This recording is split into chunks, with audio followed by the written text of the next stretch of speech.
Welcome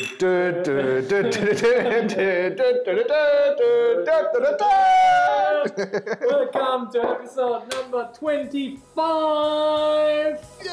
of the GrowthArtic podcast.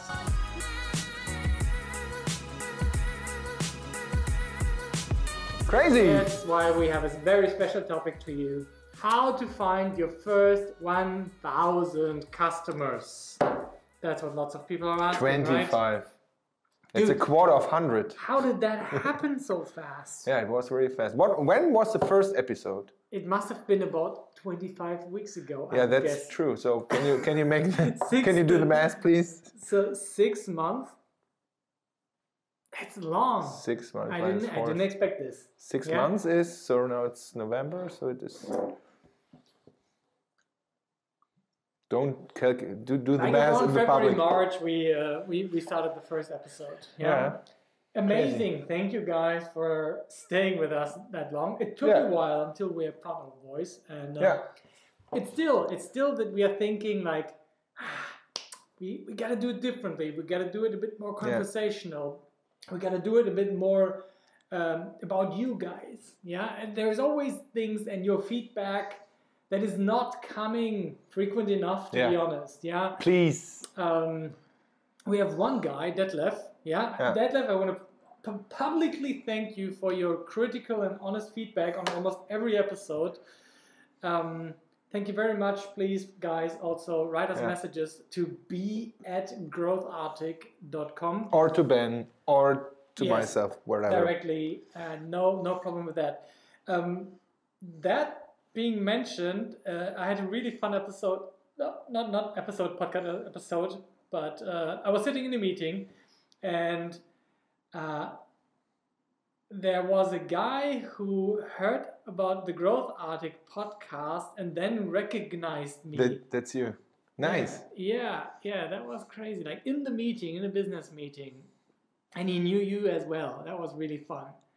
So that's why today I want to talk about one of the most important things. Like, if you have a good business idea, or if you have a running business, how do you get your first or next 1,000 customers? Yeah, it's a unique phase. It is. Remember, the first episode we did was about idea validation. Mm-hmm. Yeah, the phase where you don't have a product yet. And we talked about that in the last episode, if you haven't heard it yet, about the initiative Q, how you can build like a viral marketing engine. 200 million Facebook shares. Jesus. Yeah. To sign up people for the product you are going to launch in the future. I always tell people who want to do a Kickstarter and they want to at least get like 50,000, guys, try to get an email list of 5,000 to 10,000 people before you even dare to announce your Kickstarter campaign. Mm-hmm. Yeah. And I think that's maybe the first phase we can talk about it. Pre-product, how to generate your beta list. How do you think about it? How do you go about it? And then we talk about the phase, okay, you have a product, you got a couple of beta users, now you drive 100 real customers. So first of all, cheers. First of all, I would say it's so hard to think like this again and again and again, because you are, so for me as a product or former product manager or product guy, now, for sure, I'm always into building my product. I have to build it now. I have to develop it now. I have to build up my team or whatever it is. But the first phase should be something like collect your first email addresses. So in the end, it's always the same. Buy your domain. Don't think too much about it. GrowthArtic.com was just a beer idea, but I would say we are now really happy with this. But I think in the beginning phase it's not that important. And so your domain, build a landing page, and then find your value proposition again. So what's the why? Yeah. What's the why? Why should the people opt in? And then just a MailChimp or something so the system must be really, really, really, really smart and easy. Yep. And then we have to collect the customers. And there, for me, the 3 marketing questions are always the same. Oh, what are they? Who's the target group? Yeah, okay. There's not 10 target groups. There's always one typical target group where I say, okay, sorry, you have to decide in the beginning. Yep. You can pivot, so you can change this again and again, but you have to start with one target group. So who is it? Where is the target group? So where are these guys hanging around? Then for sure we always think of Instagram, Facebook, and all scaling automatic channels. But as a startup or just with an idea, it could be everything. It could be outside, it could be in a restaurant, it could be in the co-working space, it could be everywhere. In the beginning you have to find them. And I think it's really, really important not to think in scaling in the very beginning. Yeah, but that is like a unique position. This is the only time where you can afford to do shit that doesn't scale. Yeah? You can actually go to conferences and start talking personally to people. Supermarket. You can go to a supermarket and start contacting stuff. Like Coca-Cola can't do this anymore. No, now it's too late. But in the beginning phase, it's so important. So we have who is it? Where are the people that are hanging around? And then number 3, so question number 3 is how to be able to engage them at this point. So how can I talk to them? And if we take Facebook or Instagram, for instance, so I would say both of these platforms have the same owner, so it's the same company behind it, but the way to connect to people is quite different, right? Absolutely. So it's not a good idea to take a Facebook post and to copy it just to Instagram or another way around. So same platforms, maybe with not 100%, but I would say 60-70% the same user base. So they are like this, but the way to talk to the people is quite different. I had to learn this very hard. Yeah, but before you have the traffic channels set up, you need to think about like how to capture the email addresses of the people. Yeah, and simple landing page tools that we already talked about, like WordPress, Instapage, lead pages, or the MailChimp landing pages. They will do the trick. There you can practice how to write your copy. On the website. Do, if you can do it, the basic A/B testing stuff.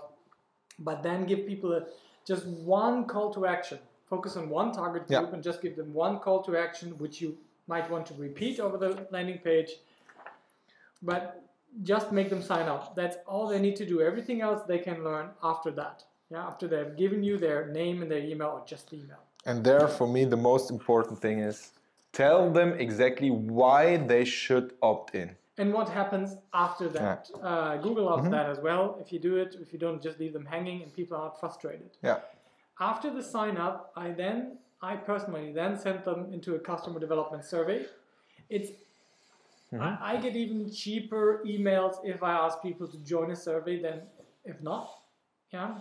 That's something So when the call to action is the survey? Or interesting. Both. I now switch from email first, survey second to survey first, email second, because the opt-in rates, they're amazing. Like I get, let's say, at least 50% to start the survey and 70% of those people who started to finish the survey. If I send them there. And if I send them and ask for the email, I'm lucky to get between 10 and 20% of opt-in rates. Like 10% without incentive, 20, 30, 40% with a big incentive. What are the questions in the survey? Just an example. So it's always too long, too short. So what are the questions where you have this kind of opt-in rates? Typeform, and they allow me to do a couple of different types of questions. I have 3 parts of a survey. I try to have a total of a maximum of 12 questions. 3, wow, 12. Yes, 12 questions. And I have like 70% completion rates. 3 segmentation questions where they can make simple but for me valuable information. Do you drive an electric vehicle? Yes, I'm currently driving one. No, but soon.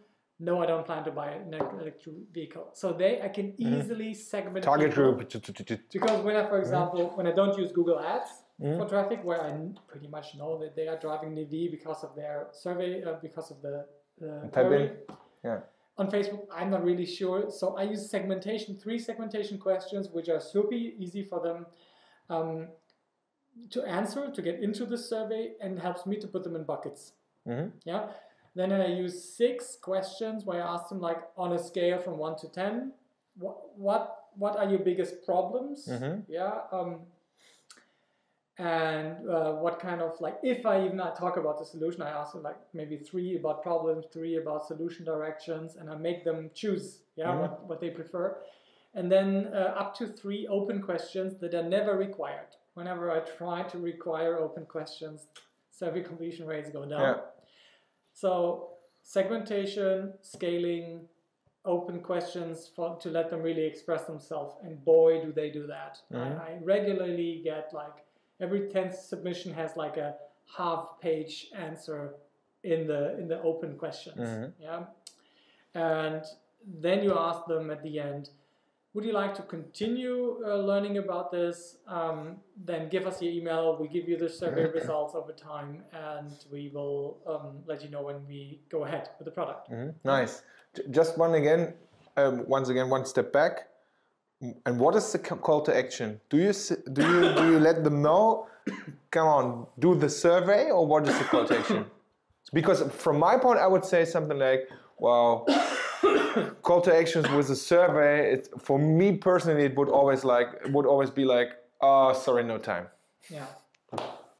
So that's something I'm experimenting with. But quite often, the start survey is the best performing CTA. Really? I don't know why, it's just the way it is. Survey. Do you like surveys? Do you guys want us to start a GrowthArtic survey? Yeah, let's do it. It's a good idea for just getting the feedback loop running. Yeah. About topics, about what do you like, what you don't like. So let's do it. You will be able to go to growthartic.com/survey.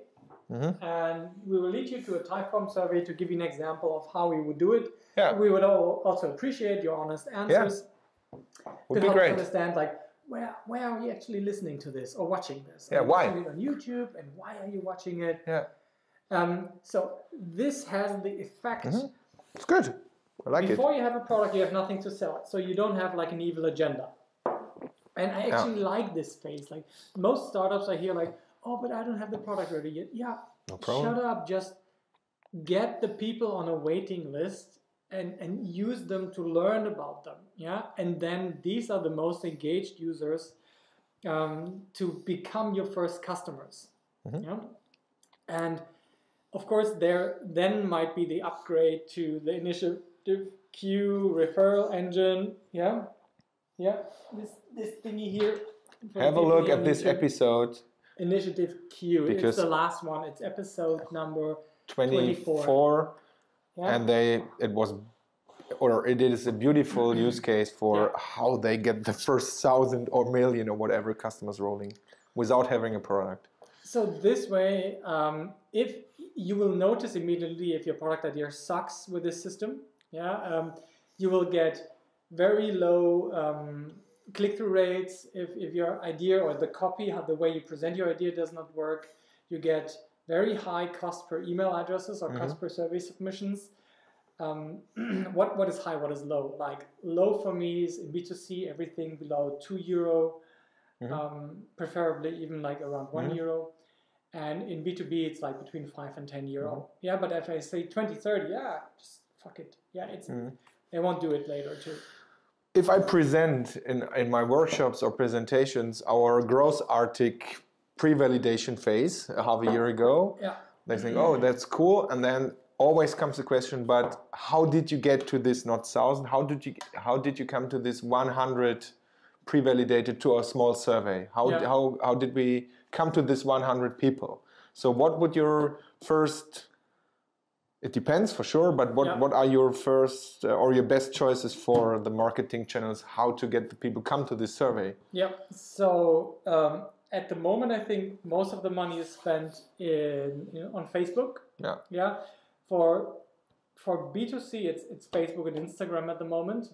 For B2B, it's Google Ads and LinkedIn to seed it. LinkedIn Ads or LinkedIn Organic? LinkedIn Ads suck. No, it's LinkedIn, too expensive, right? Yeah. If it's a really high value product, I would consider I would consider LinkedIn ads, but then you would probably go for a high value product. You would go for personal customer interviews. Yeah. The final request I always have at the end of the service: do you want to continue this? Do you want to be invited to a Skype call? Yeah. Shall we talk about it? And that's either like a pre-sales call, essentially, or another customer development, depending on my phase. 30 minutes free consultation. That sounds good. That sounds good, man. Nothing like it. In brackets, sales call. I love this one. Right. So, yeah, those are the three most important, like Facebook, Instagram on the one hand, and Google Ads. What about Google Organic? I get this question a lot. Like for me, I don't have the fucking patience. Yeah, in that not the patience. For me, it's not the time. So there are a lot of startups starting with SEO because they learn something or they have a friend that's really good in SEO. My opinion always is, as a startup, you have 3 months time. Yeah. Because of the money, because of the investors, because of your own motivation. I think that's the hardest part. I think you are able to focus on the first 3 months, and after 3 months, if you don't get any success, it starts to be really hard. So I think that's much more valuable reason to quit instead of money or something else. And so SEO takes time. So if you start with SEO today on your fresh website, it will take more than 3 months to see the grass growing. Yeah, it will take 3, 4, 5 months until the point you can see something like a little bit organic traffic. And most of the time I say, okay, I would not start with SEO to get the first 1,000 visitors or pre-validations because it takes too much time. What I do, if they are really heavy on this SEO path, I tell them, okay, to be honest, SEO today works 90% through content and content marketing. That is very good because you can now build good content assets like a presentation, like an ebook, like a poster, but use this as a preview of your future product, and then seed that organically in while you're also SEO optimizing it. Yeah, but use this as lead magnet. Use it as something to post in LinkedIn groups. Use it as a landing page. Juju something. Yeah. So content marketing is, especially when you have zero budget, which lots of people do, is the way to go to get the first 1,000 customers. Yeah, if you don't want to spend anything on ads, I totally understand that. That's something that I seriously don't have the patience for anymore at the moment. Yeah, because I can get so much information with €100. Yeah, and I value my time so much more. Than waiting for the organic stuff. But the advantage of the organic only route is it's so honest. It's like if you can't make it grow organically with patience, then there's a very bad sign for your business. I would totally agree. I just want to die earlier in case it sucks. And in 7 out of 10 cases, my ideas suck. Yeah. Maybe 8, maybe 9 times sometimes. Yeah. So that's why I try to get the headbutt first through €100 of ads that I waste. Okay, we are in this situation now, So starting first month, and we are trying to get the first 1,000 customers. And now we are talking about content marketing. So what I always do with my customers in a workshop or bootcamp is something like, think about what could be a piece of content, what is really, really interesting for your target group. Yeah. So we have this, who is it? Where are they? Okay, let's say Facebook, because it's a channel. I totally agree. What is, first of all, really cheap in comparison to all other channels. And what I like most on Facebook is it's very fast. So if I start a Facebook ad today, I get traffic at least tomorrow. Yeah. If it is the right traffic, that is something we have to test, but I can get traffic tomorrow. Yeah. Tomorrow. So, and that's really cool. So, but the question is, what is the piece of content? Which piece of content? And what I learned about all people and myself as well, the content we are thinking of is if we talk about this top of the funnel, medium of the funnel, and bottom of the funnel. Yeah. It's always like bottom of the funnel. The people always think in bottom of the funnel. They have this white paper thing. They have this freemium version thing. They have this demo thing. They have this webinar thing. Where people are already pretty committed to be interested. And they say, okay, it's free, so I'll push it out on LinkedIn. I push it out on Facebook. And then what I always let them know is, okay, open Facebook, then you see a cat video with 4.8 million views. Then comes your beautiful, perfect ad for your free invitation for your webinar, because you have something like a B2B tool, with 12 likes. And then next comes a video where the stupid guy is with his cheese is just crashing against a tree with 2.8 million views. Yeah. That's social network, right? And so that means for us, we have to find a solution how to compete with this kind of social media content. And that's the reason why I say, let's build a piece of content which is really in the top of the funnel, what is really easy to consume. Yeah. And what I figure out in my customer groups is that is the hardest challenge, to build a piece of content. What is your best piece of content? My best piece of content is something I launched this morning. What?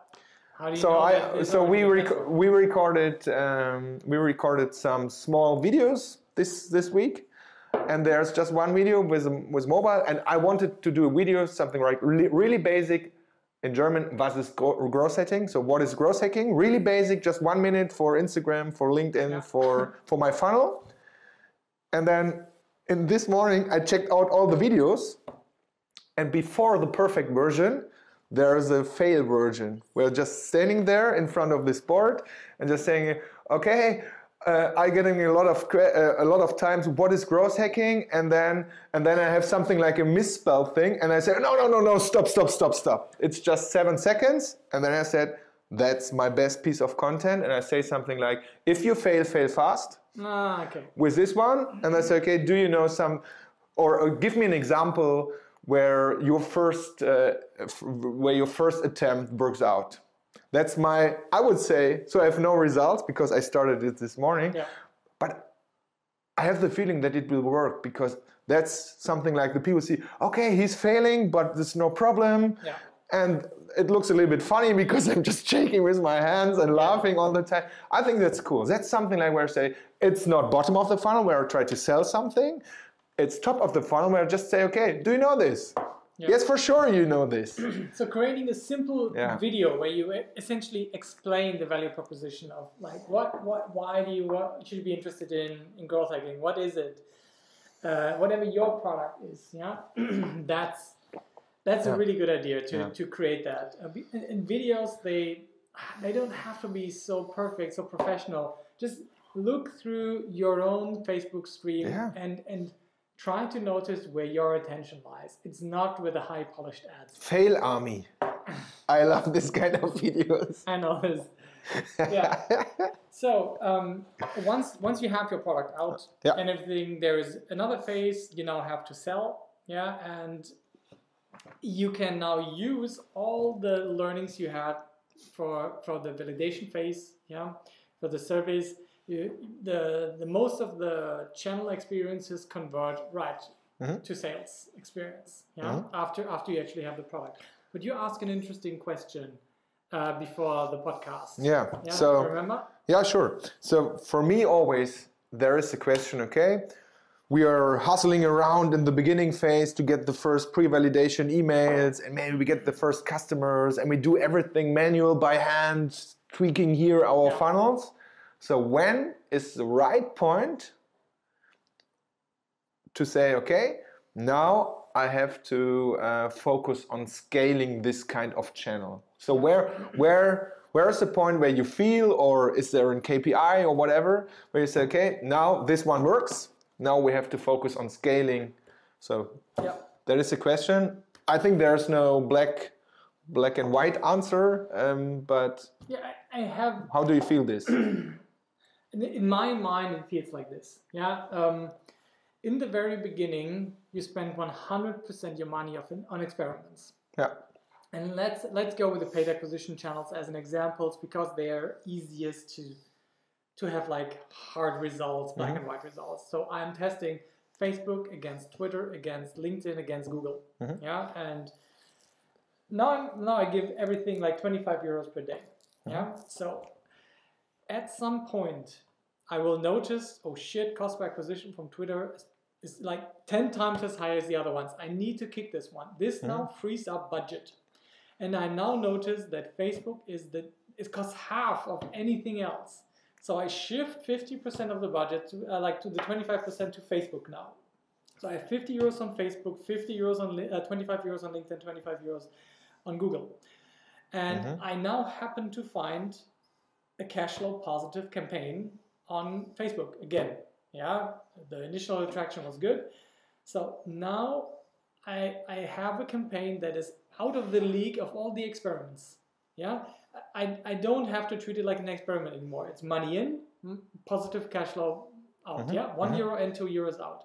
It now gets its own budget. It's in its own league. It just needs to be maintained and watched and improved over time. And now I again have 100 euro ad budget plus the money I have in my performing campaign. Yeah, there is a point where 80% of my money is working in these performing campaigns. So you're using the cash flow. Yes. Is this the idea, right? Yeah. You're using the cash flow which is coming out of the... the ads. Yeah. And now, for example, I'm spending now out of my 900 euros per day on the performing campaigns, which have the necessity to scale. Yeah. And still 100 euros on experimental stuff. And I'm still experimenting. I think that's important. That's important part. Keep on experimenting. But this 1,000 quickly grows to like 2,000, 3,000 per day. And then the experiment money is just very little. Just it feels like in the beginning you spend 100% on the experiment, and then you have like this 80-20 phase, and then you have the 20-80 phase. Yeah, and that is the point where I think the value of maintaining your highest performing campaigns is so much more important than doing yet another campaign, that you should focus on what already works. Yeah. And have like a crazy group on the side that experiments to try to beat the best of the working ones. So for just the summary, for me, there are two important points. Just agree, please. There was one point. So if you find a scaling or working channel and you see that it works, like if there comes a cash flow positive, this is a KPI, right? So that's really... There's black white. Yep. So you're trying to get something or something like a channel who's doing or who's focusing on black and white on cash flow positive. Yeah. Stop drinking beer while doing podcasts. All right.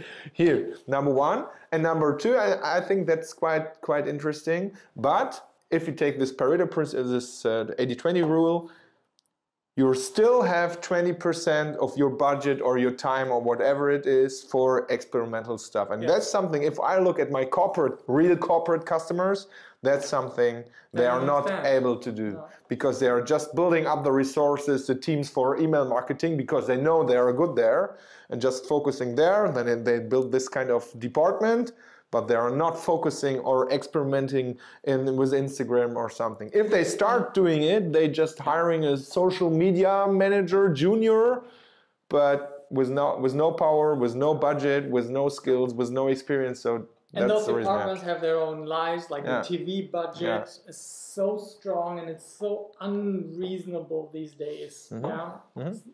So, but interesting. Let the big ones die that way. So that's the way I think about it. Oh, we can help them. Yeah, please call us. What the fuck? Do you have anything to add, or shall we wrap it up?